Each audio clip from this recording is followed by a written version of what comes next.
Hello everyone and welcome back to the Colorado Rockies franchise. Your Colorado Rockies are 41-87 on the year and are definitely not playoff bound, with only a little over a month left in the regular season. In the last episode, we saw the debut of Satchel Paige, who is a 72 overall starting pitcher. He has now gotten 3 starts under his belt, yet to find a win, but does have a low ERA at 3.24 and a pretty good whip at 1.2. The only concern for him is that he has low hits per 9 and K per 9, so he's going to pitch to a lot of contact, which doesn't exactly bode well playing at Coors Field half the time. Also, if you're curious, that C potential is a true 75, so it's not high C, it's just dead smack in the middle of C potential. Also, I just saw that he's wearing the number 17, which he was not wearing last episode. As far as I'm aware, 17 is retired in Colorado due to Todd Helton, so I'm putting him back to 18. In the last episode, we also learned that our left field position in AAA is cursed, as not just Yanquiel Fernandez, but also Jordan Beck both had season-ending injuries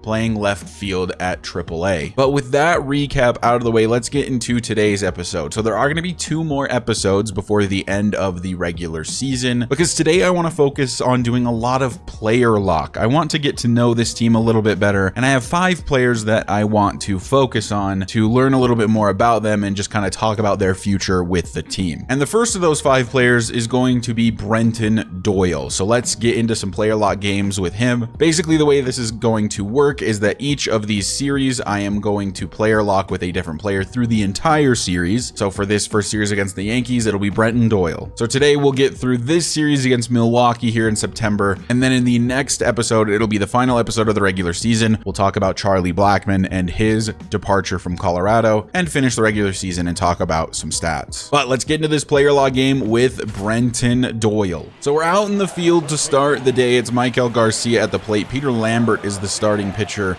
for the Rockies, and the Rockies actually already found a run in this game. Brenton Doyle will field a grounder up the middle and throw it back into the cutoff man, Brendan Rodgers. So the reason I wanted to talk specifically about Brenton Doyle is because I think he's the most intriguing player on this roster. His stats are absolutely horrible. He's batting a 193 on the season with a 237 OBP. So very, very bad numbers for Brenton Doyle. And I bring that up because I think that he may need to start at AA or AAA next season, because his bat just isn't there as I swing at the highest cut fastball ever. He is an incredible fielder, obviously already has a gold glove under his belt. He has very, very good speed, but he just can't hit, and you need to be able to hit to play at the major league level. He does have A potential. That A potential is 90 potential, so a little bit, lower than maybe we'd want it to be at A potential, but he has a super high ceiling. He just needs to be able to use the bat. He'd be such an elite leadoff guy for us if he could figure out how to hit. It's a 3-2 count for Mr. Doyle. He's got runners on second and third, and he will walk. That was a close one, but called ball 4. So now we're on the base paths with Brenton Doyle, but we can't really steal here, obviously, because there's runners on second and on third. Sean Bouchard grounds one to second, a force out there, and a double play ends what was a good start to an inning for the Rockies. I've been justifying Brenton Doyle being at the majors all season by saying he's such a good fielder that you just can't not have him out there. To a certain extent, that's true. If he was batting like 220, I would still be singing his praises and saying things like that. But he's batting a 193 with a sub 240 on base percentage, and his WAR, his wins above replacement, are only a 0.2. I mean, he's really having a terrible, terrible season at the plate, and it's something that I think we need to be worried about. He does have minor league options left, and I would consider sending him down now, but that would mean using a minor league option this year and then also having to use one next year when he inevitably gets called up for spring training, as this one is deep to the gap, and that's actually going to get down in the corner of the outfield, and it's going to score a few runs. Brenton Doyle with some RBIs and a double. See, that's what we want more of from Doyle, the ability to hit, because that one was nearly a homer. He does have a touch more power than he has contact, which is a little strange. He seems like he'd be more of a contact guy, but regardless, both his contact and his power are bad.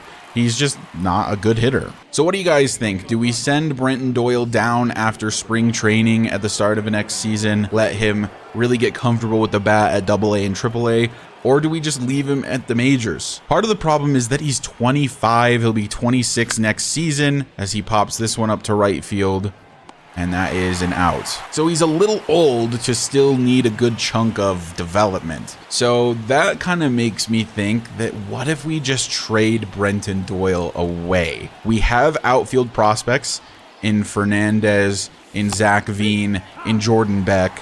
We, of course, have Nolan Jones already. None of those guys are a speed threat like Doyle. None of those guys can field like Doyle, but every single one of those guys is significantly better with a bat. And at the end of the day, defense is not quite as valuable as offense. So even though Brenton Doyle's defense is elite, I'd much rather him be sort of average, at least offensively, at the same time.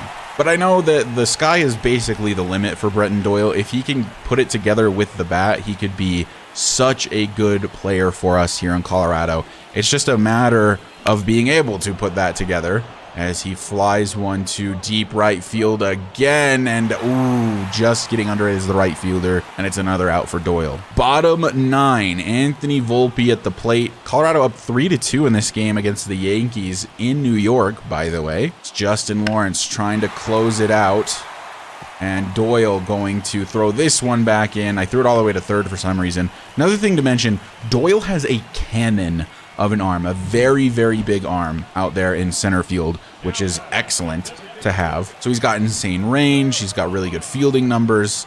He only has one error on the entire season. Probably going to win another Gold Glove, but we shall see. The runner's tagging up. Let's see if that cannon of an arm really is a cannon of an arm. I mean, he threw him out by a mile. He proves exactly why he's out in the field. He just ended the game, a double play with the put out at third. That is crazy. Like, he just has a huge arm. He's so valuable in the field, but his batting numbers are just so horrible.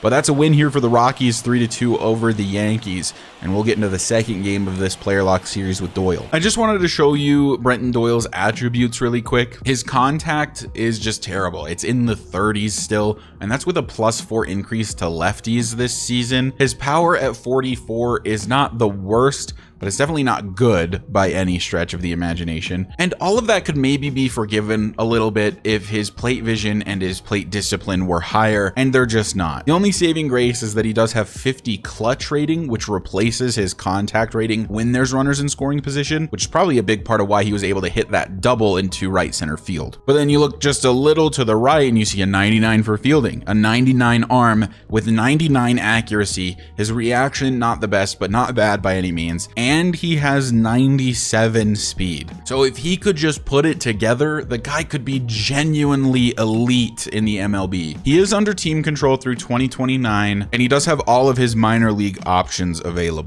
I'm just not sure what to do with Brenton Doyle at this point. I think he could be an excellent trade piece if we choose to do something like that, and we definitely have the guys to replace him in the field, but like, I don't know how many of our replacements are getting to even that ball, because he just has excellent range out there in center. But maybe in this player lock game we can get things going for him, and during this series get things going for him and get him to be a bit better with the bat. Can he beat out? He's racing the pitcher. Oh, just by a half a step. He's out at first. A lot of stuff out in the field here in center, which makes sense. It's a very busy part of the outfield, the busiest, I would argue. And that is going to be a base hit for Verdugo. So we'll throw it back into second. I'm a big fan of Brenton Doyle personally. I like him a lot, and I would love for him to be a part of this team. But at a certain point, he's just a little too much of a liability out here in center field as a bat. Obviously, not actually out in center field. He's great in the field, as we've discussed. I don't know. Let me know what you guys think. How do you feel about Brenton Doyle? Is his play in the outfield able to justify a sub 200 batting average? I personally am of the opinion that no, it is not, but maybe you guys know ball better than I know ball, so let me know. Facing off against Garrett Cole today, and the Rockies are up 1-0 on the Yankees. That one was right down the middle. The timing was good, and it's just a pop directly to center field. Rockies still winning, though. This is interesting. If we win this game, it would be 3 victories in a row. It's been an excellent outing for Satchel Paige once again, who has been one of the better pitchers in our rotation ever since getting called up. I know it's a very small sample size, but he's been quite good. Still yet to give up a run, and it's the 7th really good performance today by Satchel Paige, as Doyle fouls one off. Maybe Doyle can just finish the season strong and prove me wrong and just stay at the MLB level and not even make me consider sending him down next season. Like I said, I would send him down this season, but the way that minor league options work is that then he would have to use a second minor league option if I sent him down again next season. So then I'd basically have wasted 2 of his minor league options in what is essentially 1 year, which is not exactly ideal because it's good to have those minor league options. So I'd rather just let him finish out this year at the majors. And then if he's still struggling by the end of the season, and if he struggles during spring training, we'll probably have him down at maybe even AA to start the season next year, just so that way he can work on his confidence with the bat. Because if he can absolutely rake at AA, it's going to help him improve his stats a lot better than if he's struggling at the majors, you know? As Bouchard grounds this one to second, this should be a relatively easy double play for the Yankees, and it is. The Yankees end up taking the victory. So no 3-game win streak for the Rockies. Soto hit a 2 RBI home run for the Yankees to win this 2-1. Satchel Paige ended up giving up only the 1 earned run through 7 innings. Just got no run support from the Rockies bats. He's down to a 2.66 ERA through his first 4 starts. Seems like Satchel Paige might actually be a player that sims better than he actually plays. Because when I played with him in the last episode, it was very, very difficult to get outs. Everyone was fouling everything off. And while his pitches were relatively good, it was just very difficult to get him deep into games. But he is getting deep into games pretty much every time through the simulation. So maybe he is just a guy that simulates a lot better than he plays. Also, I learned after a Google search while editing last episode that Satchel Paige was like a Hall of Fame pitcher in real life in the 1900s. It's the final player lot game with Brenton Doyle. He's still batting 193 even with us controlling him. I mean, to be fair, I don't really control that much. All I do is operate the swing timing and whether or not he's swinging, which sometimes that's not great, to be honest. Honestly, even if Brenton Doyle's batting average stays pretty bad, if he could get like the plate discipline up and draw a ton of walks, that would be even better, to be honest, because in a perfect world, I think Brenton Doyle would be my leadoff guy or maybe my number 2 batter, because then when Nolan Jones comes up to the plate, you've got a guy that can run the bases very, very well, a guy that can steal bases, and we might actually try to steal here with Bouchard at the plate. A little bit of a late jump for me. I don't think it's going to matter because Doyle is just way too fast. Stolen base for Brenton Doyle. He is second on the team in stolen bases behind only Nolan Jones, and he'd easily be first if he just had a higher OBP. But this is what Doyle brings when he can get on base. He gets into scoring position very easily because he just has elite speed.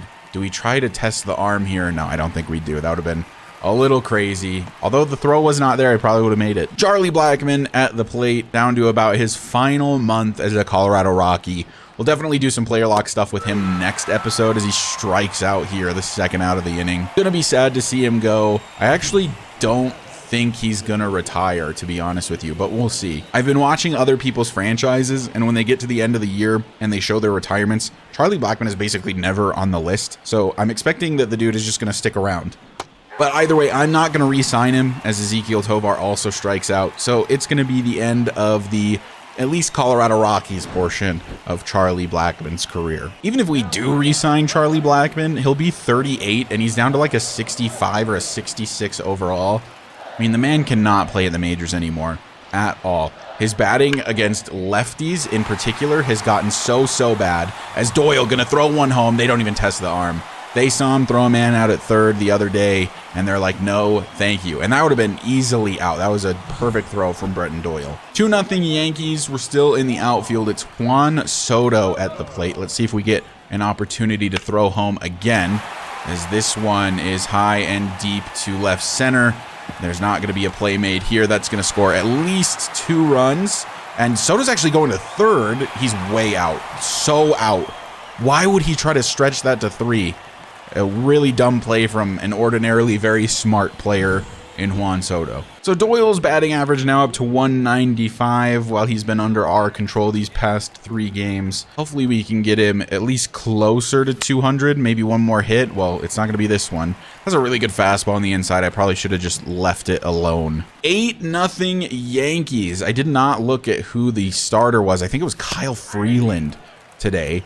That is what makes sense in the rotation I've built out. And Kyle Freeland has been really, really bad. He's on contract for, I think, a couple more seasons. But man, oh man, is he bad. He had that one season in like 2017, 2018, as Doyle strikes out, where he was quite good, and then ever since then he's been pretty trash. Another victory for the Yankees, and that ends the player lock series for Brenton Doyle. We take 1 game over the Yankees, they get the next 2. It is what it is. Let me know what you guys think about Brenton Doyle, what you would do with him in my situation. I think that honestly, the way I'm feeling right now, he's either going to be at AA to start next season, or we might even try to trade him away this offseason. The next guy I want to do a player lock series with is our shortstop, Ezekiel Tovar. Contrary to Brenton Doyle, Ezekiel Tovar is having a very good season, having personal bests in just about every statistical category. He has one of the highest wins above replacement on the entire team, a team that is quite bad, as that's honestly good contact, but just a little too up in the air, goes straight to the left fielder. So the situation with talking about Ezekiel Tovar is entirely different, because the guy is definitely the future shortstop of this team. I have 0 doubts about that, as, oh my god, I almost got in the way of this play with Tovar. Cal Quantrill was able to handle that. We got the out at second, but not the out at first. Ezekiel Tovar has high B potential. I think it's 88 or 89. I can't remember off the top of my head, but he's going to be a very, very good player someday. He's already like a 77 or a 78 overall, which I think is good for like 2nd or 3rd best overall on the team already, as this is high and deep to right. That's foul, just foul. But mostly I just wanted to talk about Tovar just to show what a stud I think he is and what a stud I think he's going to be. Something about the Rockies and finding really good shortstops. They go from Troy Tulowitzki to Trevor Story to Ezekiel Tovar. That's 3 really good shortstops back to back to back, as he got a piece of this one, but not deep enough. He's great at flying out to left field, it seems. His numbers have gone down a tiny bit, but at least as of when I started this recording, he had a 269 average with a 302 OBP. So that OBP is not very high considering the fact that his average is near 270. You'd want the OBP to be a little higher, so he does definitely need to work on plate discipline. Got one to hit. It's high, it's deep, and it's gone. Ezekiel Tovar, home run to left. And there's that power that's been improving rapidly this season. No doubt about that one. See you later, ball. It's Ezekiel Tovar with another home run this season. I want to say he's 2nd on the team in home runs, behind only Nolan Jones, who we all know is the best player on this team. But Ezekiel Tovar absolutely could be a 2nd, 3rd, or 4th batter in this roster in the future, and I'm very excited to see where he goes. He's also a really good fielder. I believe that his fielding rating is 93, but he does have a decent chunk of errors on the season. I think he has 5. I don't know why he made that jump throw. Oh, I thought we were in a double play situation. I think I just gave him another error by accident. Oops. Yeah, E6. But he was already kind of on a weirdly high number of errors, higher than he had last season. So a bit bizarre for Ezekiel Tovar, but my bad for giving him another one for not understanding the situation. I was absolutely yapping, as one does when making a YouTube video, but I shouldn't have been distracted. I apologize, Ezekiel. That is a terrible swing. Hey, but we hit a home run with him earlier, so we got something at least. It's just to make up for the good. You know, you got to have the good with the bad in order to keep things truly balanced in the team. And he strikes out on a good slider at the bottom of the zone. The Rockies do catch a victory, though, here against the Marlins in Tovar's first player lock game. Not a lot to say about Ezekiel. Mostly just wanted to point out that I'm excited about him, and I do think that he could be an extremely crucial part of this Rockies lineup in the next few years when we're more close to being playoff contenders. The crazy thing about how bad this Rockies roster is how far we probably are from being able to contend for even a wild card spot. I mean, you got to think about the draft class we just got. We are going to get our generational guy in Barry Cohen, who will come in at an 81 overall, which is already good for second on the team. But past that, all the other draft picks we got, which are all quite good draft picks, are at least 2 seasons, I would say, away from being able to start at the MLB level. And I'm not about to rush them. I want them to be as good as possible when they come up. I'm okay with being a bad team for a few years, but I do think that the next 2 seasons after this one are probably also going to be struggles. I think that the 4th season at the earliest is when we are going to be able to make a playoff push. This whole Rockies lineup, for the most part, is cold right now. Tovar, not cold, not hot, just kind of playing at his normal level of play. But if you look at the roster, basically everyone in the starting lineup is cold. Maybe we need to change some stuff up. I mean, we obviously will bring a couple guys up during the September call-ups. I have no idea who those 2 players should be. I still don't. I've given it a lot of thought, and there's just nobody I really want to bring up. I don't think I want to bring up any of our top prospects, because we could bring up a guy like Dollander, we could bring up a guy like Amador, and Amador has been killing it at AAA. But why would we do that? Because those guys would just kind of play backup roles. They wouldn't be everyday starters. I don't want to risk their development and losing an additional month of playing time down at AAA to just bring them up and kind of see what they have at the MLB level when, you know, we're just a trash team anyway. We can see what they have at the MLB level during spring training next season, and that's when I think this series is going to get to be a ton of fun, is spring training next year, as Tovar hits one into the left center gap. That's into the deepest part of the ballpark. Tovar doesn't have terrible speed, but he doesn't have Doyle speed. We're going to hold it up at second. And that is a double, a 1-out double for Ezekiel Tovar. That brings Nolan Jones to the plate, our only all-star this season. We'll see if he can absolutely clobber one. That one does not appear to be absolutely clobbered. Absolutely clobbered to the left fielder, I guess. Brendan Rodgers strikes out on the next at-bat.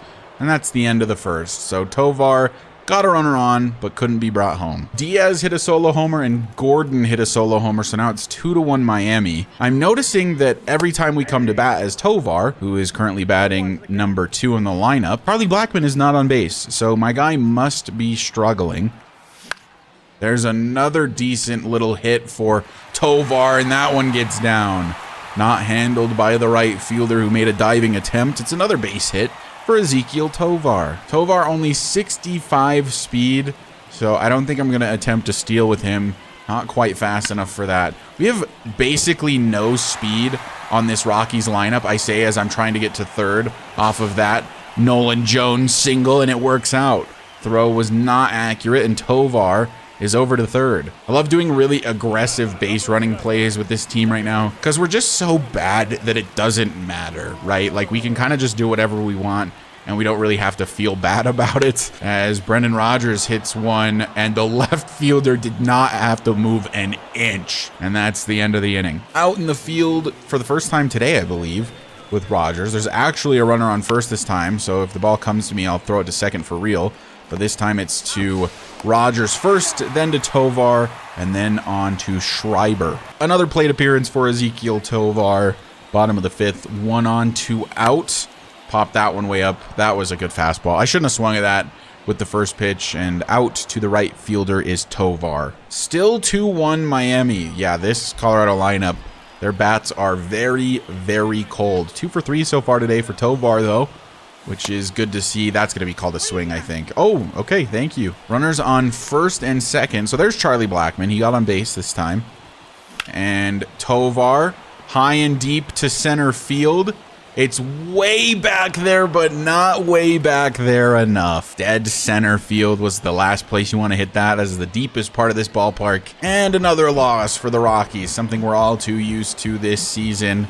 Tovar not able to do enough today for the Rockies. Hermon Marquez gets the loss. He only gave up 2 earned runs, but that's all it takes when this Rockies lineup just cannot do anything. Elias Diaz, the only other notable player. Tovar and him both 2 for 4.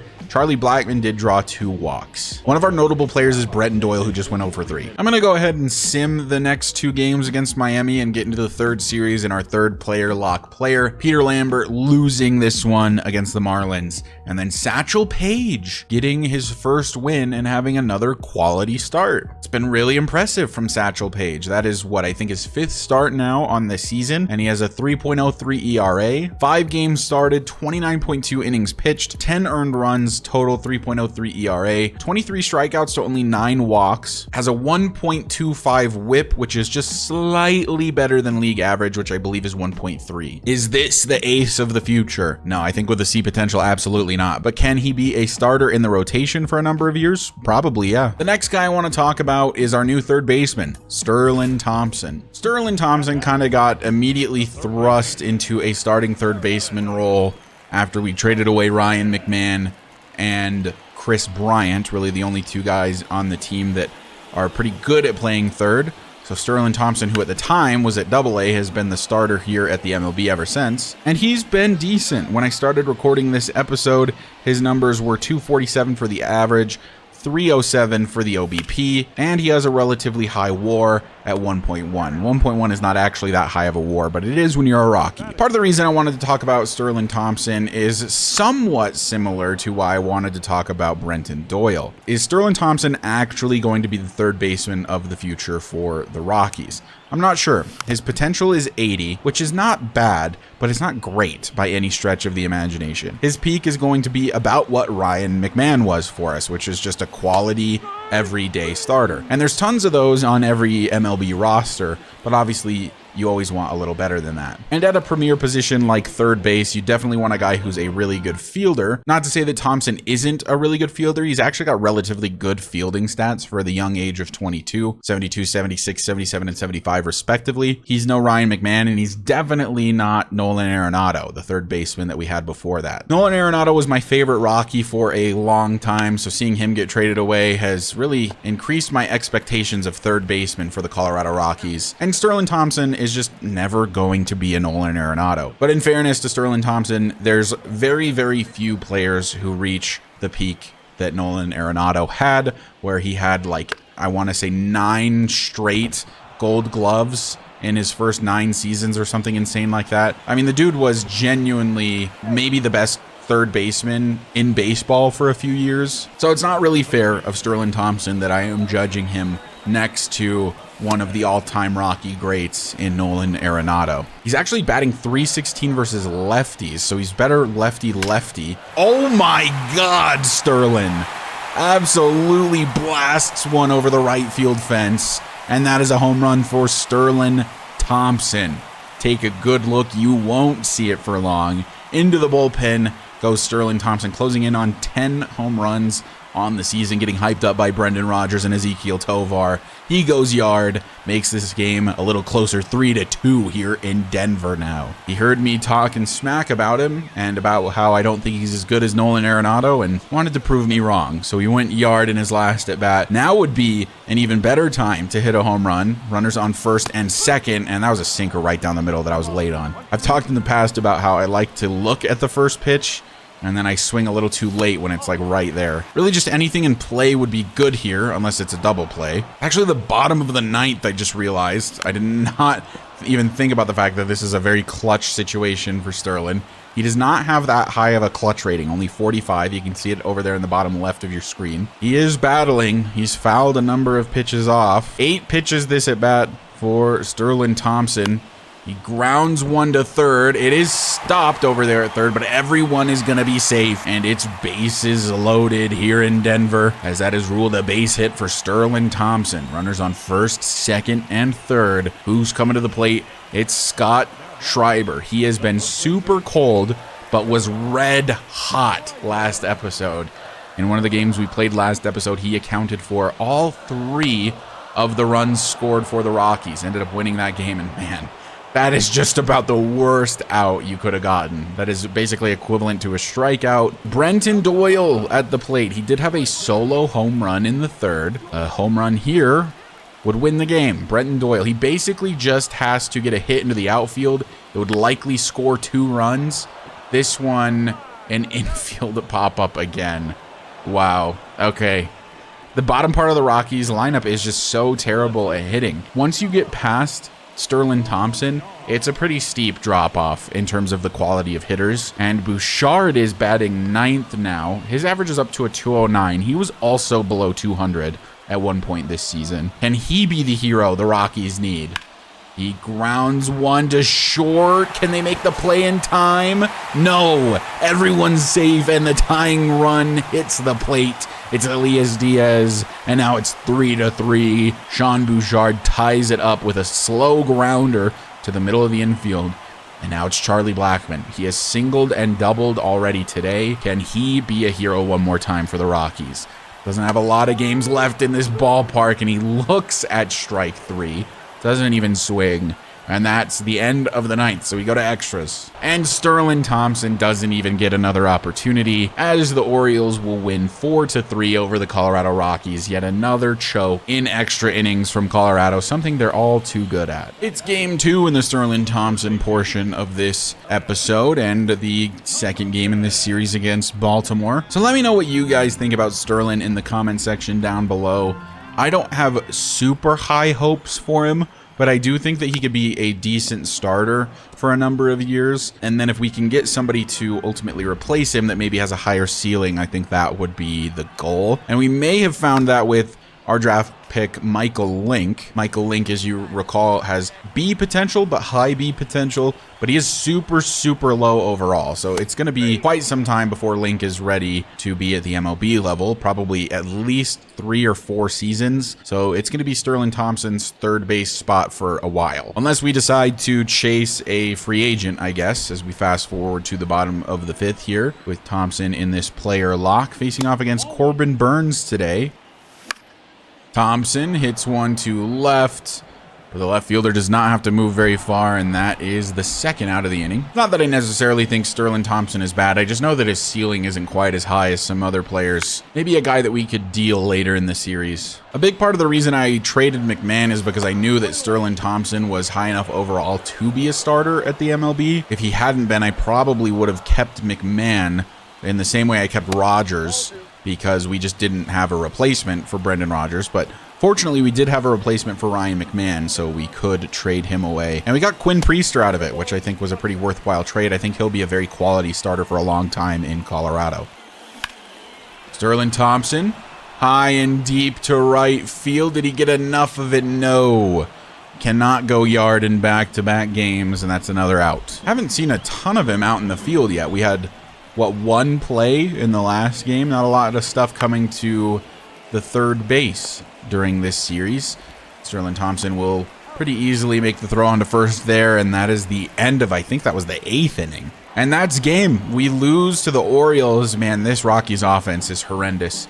For a team that plays at Coors Field, you'd think that they'd actually have a relatively good offense. 2-1 is your final again. Cal Quantrill ends up with a loss, only gave up 2 runs, very similar to that 2-1 loss that Hermon Marquez suffered as well. And officially, it is September, and it's time for the September call-ups. I can call up 2 players to the MLB roster, and I just do not know who I want that to be. I think there is some argument to be made that it should be Chase Dollander, as he's the most MLB-ready starting pitcher of our starting pitching prospects, but he's not even doing that well down at AAA. I mean, he's doing fine, but he's 10-12, a 3.68 ERA, which is okay, and a WHIP at 1.36, which is okay. But okay at AAA does not equate to being an MLB pitcher, so I think I'm going to leave Dollander down at AAA, let him get the rest of development for this season, and he likely will not be a starter next season either. Could bring Dakota Hudson back up just to be a reliever, a long reliever in the bullpen. One guy I am going to bring up to the MLB level, though, is Raimel Tapia. He can play in the outfield. He's a longtime Rocky veteran, and the thing that excites me the most about him is the fact that he has relatively high vision, discipline, and clutch. I think that we'll probably have him be the everyday starter in left field for the remainder of the season, because Sean Bouchard has just been struggling too much to justify him being the starter. And don't be too worried about the negatives. He's only 30, so he shouldn't be regressing due to age yet. I believe that these are just due to the fact that he has been a free agent the entire year. So Raimel Tapia, welcome back to the Colorado Rockies.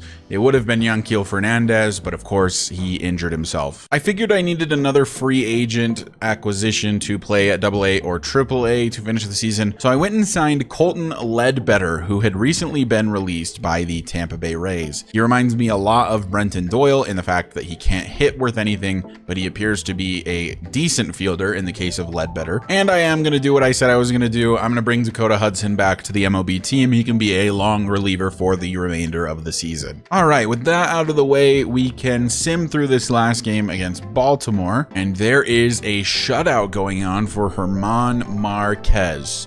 Why not? Marquez is actually a guy that I wanted to talk about a little bit anyway, because he has been one of the longest standing and one of the best Rockies starters that the Rockies have ever had, which is not exactly fortunate to say. Like, don't get me wrong, if we look at his career stats, it's not like Hermon has been bad. In fact, his whip is usually slightly better than league average. His ERA is typically around league average or a bit better than league average. But the fact that the Rockies' best pitcher all time arguably is Hermon Marquez, and the fact that he is like a slightly above average pitcher all time, that's not exactly great for a team that has existed for 30 years. Marquez probably won't be on the team in a few years' time, but he's a decent enough starter right now where it's nice to have him in the rotation. 3 balls and 2 strikes. Marquez wants the complete game shutout, but can't get Gunnar Henderson out until maybe right now. This one's high and deep to right field, but making the play out in right. I would presume that is Nolan Jones. No, it's Sam Hilliard, actually. I think Nolan Jones must be taking the day off. Now it's Marquez against Mountcastle here, the second to last batter, hopefully, that he'll face. Try to strike him out with a low and away slider. He gets a piece, and that is a base hit into center. I wonder if they'll leave Marquez in after that. I don't think I have any control over whether or not he's pulled. Oh, I actually do have full control over whether or not he's pulled. Okay. I won't pull him unless it gets like super dire. I would love for him to be able to get this shutout. It would help bring his ERA numbers down, and his ERA has been relatively high this season, as that is another strike. Of course, missed the first half or so of the season due to an injury, as that's a curveball that gets down for a hit as well. Is it time to pull Marquez? One last batter. Marquez can get out of this, surely. Strike 3 called on Ryan O'Hearn, and that is the second out of the inning. Hermon Marquez only 1 away from a complete game shutout. Complete game shutouts become more and more rare in today's MLB, so that would be pretty cool to see from Hermon Marquez. He'll definitely be in the starting rotation again next season. There's zero doubt about that. It's more just a matter of how long is he going to remain on this Rockies team. That's a really good curveball. I would say his time is definitely limited in this series, but today he gets a complete game shutout. The sinker to Colton Wong, swing and a miss, and that is game. The Rockies take one off of the Orioles and improve their win total, which is still, I think, under 50 on the season. 7 hits, 9 strikeouts, and no runs allowed for Hermon Marquez. Yeah, the Rockies are 45-93 after that victory, almost definitely on their way to another 100-loss season. I want to confirm if they are still, in fact, the worst team in the majors. They have 45 wins. The Marlins and Nationals both have 49 wins. Even the Athletics have almost 60 wins.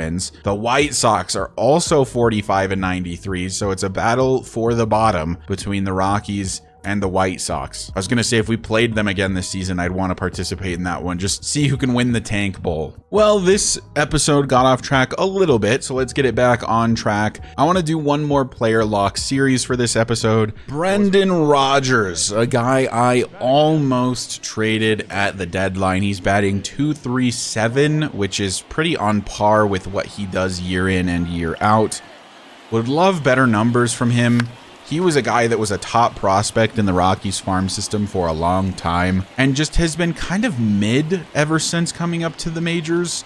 I don't know if that has to do with the fact that he's playing for such a terrible team like the Rockies and maybe he just didn't get the proper development he needs, as the Braves pitcher goes down with an injury, and so we'll get a new one for the rest of this at-bat, Charlie Morton. I don't know what it is about Brendan Rodgers. He's one of those guys that I think just needs a fresh start in the majors. He's still relatively young, could have a nice long career and a nice good career still, but I don't think the Rockies are right for him anymore. And I truly almost traded him at the deadline. I was very close to making a move, but I didn't think I was getting quite enough in return for him, because he is a good player that's still relatively young at 27 with a potential. So like, I would want to get a decent prospect in return for that. I'm not looking for anything crazy, but like a high B potential guy who's, you know, probably in the 60s or so overall. And I just wasn't really seeing that. I was seeing a lot of low B potential guys at best.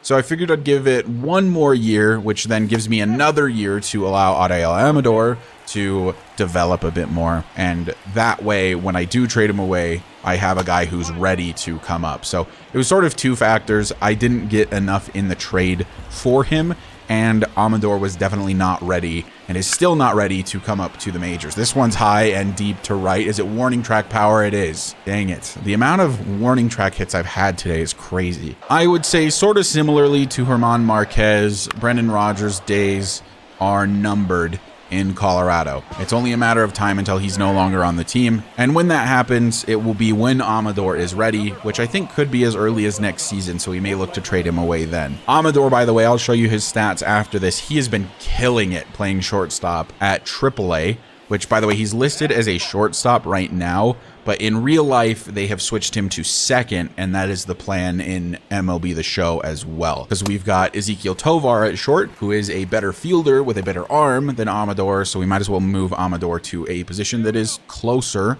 to first base. I was hoping to see some steps forward for Rodgers this season, as he's a guy who is technically entering like his physical prime. I thought maybe we'd see closer to like 260 average or something along those lines, but it's still been, you know, low 240s all year at best, and mostly in the 230s through the majority of the season, as that one was a great one to hit. A slurve high and just, well, I was going to say high and inside. I don't think it was inside. I think it was just high. And it's a double off the wall for Brendan Rodgers. Brings up Nolan Jones, who I saw his batting average is all the way down to 290, which is still very good for the Rockies. But he was at like a 319-ish for the majority of the season. We're going to send Brendan Rodgers home, and in time, safe at the plate.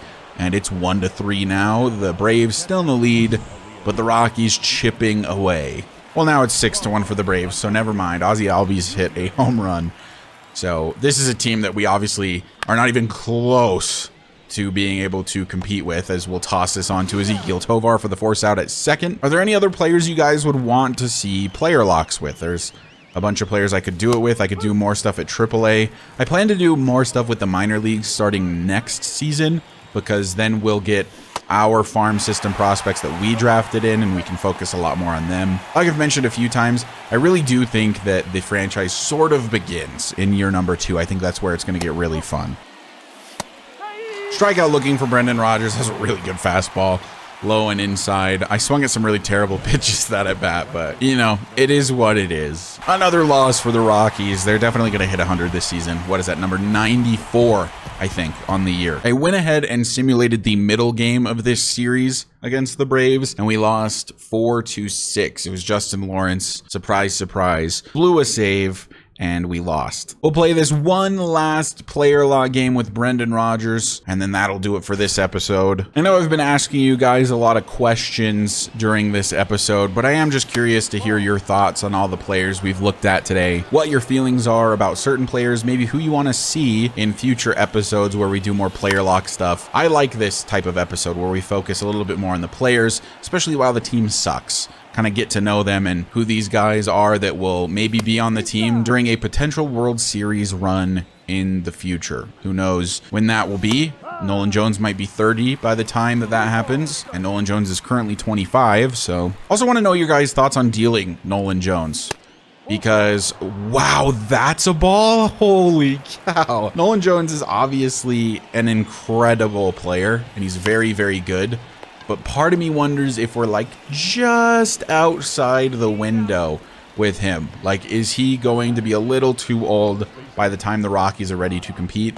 Probably not, because if we go 5 seasons and we're ready to compete by then, he'll be about 30, which is, roughly the prime of someone's career. So he'll be, that vet guy in his prime at that point, which is probably really where we'd want him. So Nolan Jones, I think, is just about the perfect age to be the true superstar of this Rockies team by the time we're ready to compete in the playoffs. But at the same time, I don't think we should necessarily be scared to trade him away because he's worth a lot. We could probably get 2 or 3 pretty good prospects for him. 5-4-3 double play for Brendan Rodgers. I've been very distracted during this game. Rockies are up 5-1 now, though, here in the top of the 5th. Brendan Rodgers at the plate. Struggling to find hits in my time playing with him, which is almost entirely my fault and not at all his, as that is just right to the second baseman. The Braves bringing this one back, as it's now 5-4 here in Atlanta, as this one goes to Brendan Rodgers and on to Schreiber, and that's the end of the 5th. Now it is 6-5. Rockies still maintaining a 1-run lead. Bases loaded and nobody out for Brendan Rodgers. Oh, I wanted to crush that. 176 average with runners in scoring position for Brendan Rodgers this season. Not exactly ideal. He's a guy that I wanted to improve a lot this year and become a true sort of number 2 to Nolan Jones, but the guy who's actually done that, I think, has been Ezekiel Tovar, and Brendan Rodgers is kind of not performing well at all. He's still probably the 4th or 5th best bat on this Rockies team right now as I look at a slurve that I thought was leaving the zone. Bases loaded, strikeout, brutal. We end up not being able to score any runs there. Kind of sucks. That's on me. On God. On God, that's on me. Oh, a showtime activated. I forgot how that worked. Ooh. Well, he's going to stop it probably, but yeah, he's not going to glove it, which means that the runner's going to be safe at first. It's been a while since I've played Road to the Show, which is where that happens primarily. 2 outs, top of the 9th, Brendan Rodgers, final at bat, what is likely the final at bat of the episode. I swing and miss on a terrible slider. Grounder to third. Pretty simple play for the third baseman. And that is the final out of the 9th. Well, the top half of the 9th at least. Hey, we win the game though.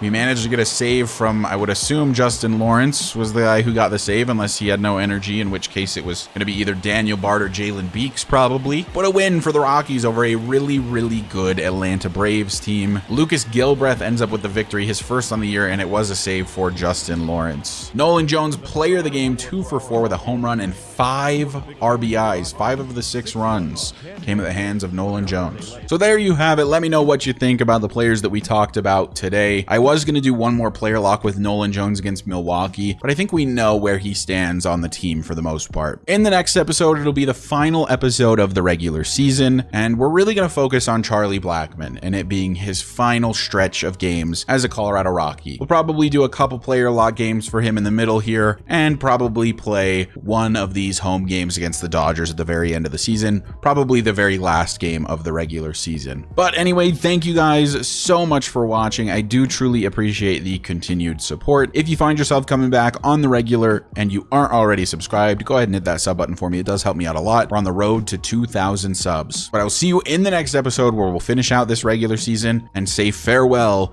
to Charlie Blackmon.